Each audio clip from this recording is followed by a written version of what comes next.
Hi friends, welcome to my channel. ഇന്ന് ഞാൻ പൂവാഴ, തോട്ടവാഴ അല്ലെങ്കിൽ ഹെലിക്കോണിയ എന്ന് പറയുന്ന ഒരു ചെടിയെക്കുറിച്ചാണ് പറയുന്നത്.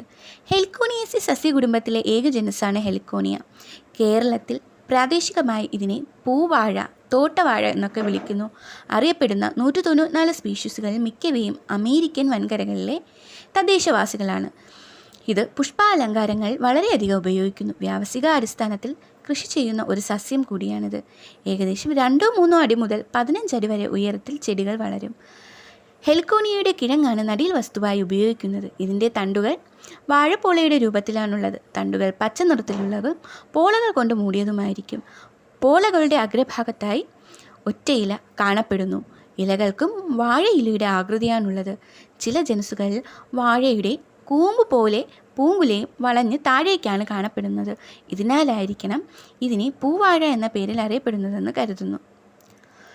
പൂക്കൾക്ക് സാധാരണമായി ചുവപ്പ് നിറവും അരികുകളിൽ പച്ച നിറവും ചേർന്ന മഞ്ഞ നിറവുമായിരിക്കും. അത് സമുഖമായി ക്രമീകരിച്ചിരിക്കുന്നു. ഈ വീഡിയോയിൽ കാണുന്നത് ഹെലിക്കോണിയ റൊസറ്റാറിയ എന്നാണ്. ഇതിനെ ഹാങ്ങിങ് ലോബ്സ്റ്റർ അല്ലെങ്കിൽ ഫാൾസ് ബേർഡ്സ് ഓഫ് പാരഡൈസ് എന്ന് ഇംഗ്ലീഷിൽ അറിയപ്പെടുന്നു. Peru, Bolivia, Colombia, Costa Rica, Ecuador, Venezuela എന്നിവിടങ്ങളിലെ തദ്ദേശവാസിയായ ഒരു കുറ്റിച്ചെടിയാണിത്. ഇത് ബൊളീവിയയുടെ ദേശീയ പുഷ്പമാണ്. ഇതിനെ പതുജു എന്ന് പറയുന്നു. മറ്റു പല ഹെലിക്കോണികളുടെയും പൂങ്കുലുകൾ ലംബമായി വളരുന്നു. അത് മുകളിലേക്ക് അഭിമുഖീകരിക്കുകയാണ് നിൽക്കുന്നത്. ഉദാഹരണം ഹെലിക്കോണിയ ബിഹായ്. അവയ്ക്ക് കപ്പ ആകൃതിയുള്ള ബ്രാക്റ്റുകളാണ് ഉള്ളത്. പക്ഷികൾക്കും പ്രാണികൾക്കും ഇതിൽ നിന്ന് തേൻ കുടിക്കാൻ പറ്റും. പക്ഷേ ഈ ചെടിക്ക് പൂങ്കുലുകൾ താഴേക്ക് അഭിമുഖമായി നിൽക്കുകയാണ് ഉണ്ടായത്. ഇവ നേരിട്ട് പക്ഷികൾക്ക്, ഉദാഹരണത്തിന് ഹമ്മിങ് ബേർഡ് പോലുള്ള പക്ഷികൾക്ക് ഇതിൽ നിന്ന് നേരിട്ട് ശുദ്ധമായ തേൻ കുടിക്കാനായിട്ട് പറ്റും.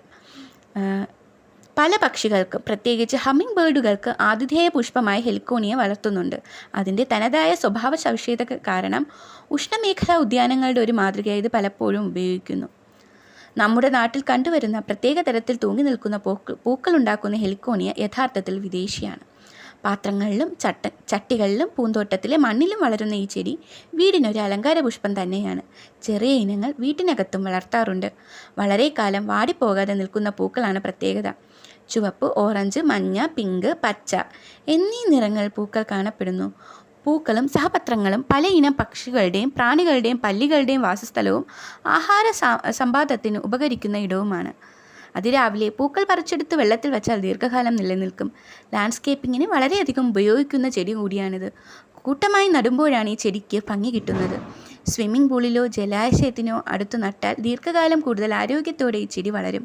പൂക്കൾ വാടാതെ 3 ആഴ്ച വരെ നിൽക്കും. ഫോസ്ഫറസ് അടങ്ങിയ വളങ്ങൾ നൽകുന്നത് കൂടുതൽ പൂക്കൾ ഉണ്ടാക്കാൻ സഹായിക്കും. ലാൻഡ്സ്കേപ്പിൽ മാത്രമല്ല, പ്രകാശം കിട്ടുന്ന അകത്തളങ്ങളിലും പർദീസ ചെടിക്ക് സ്ഥാനമുണ്ട്. കോർട്ട്യാർഡുകളിൽ വയ്ക്കാം. വെയിൽ കുറഞ്ഞാൽ പൂക്കൾ കുറയുമെങ്കിലും ഇലകളുടെ ഭംഗി കൊണ്ട് തന്നെ ചെടി ആകർഷകമാകും.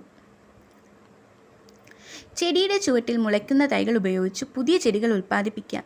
ചെറിയ വാഴക്കന്നു പോലുള്ള വിത്താണ് ഹെലിക്കോണിയയുടേത്. ഭാഗികമായ തണലിലോ പൂർണ്ണ സൂര്യപ്രകാശമുള്ള സ്ഥലങ്ങളിലോ കൃഷി ഇറക്കാനാവും.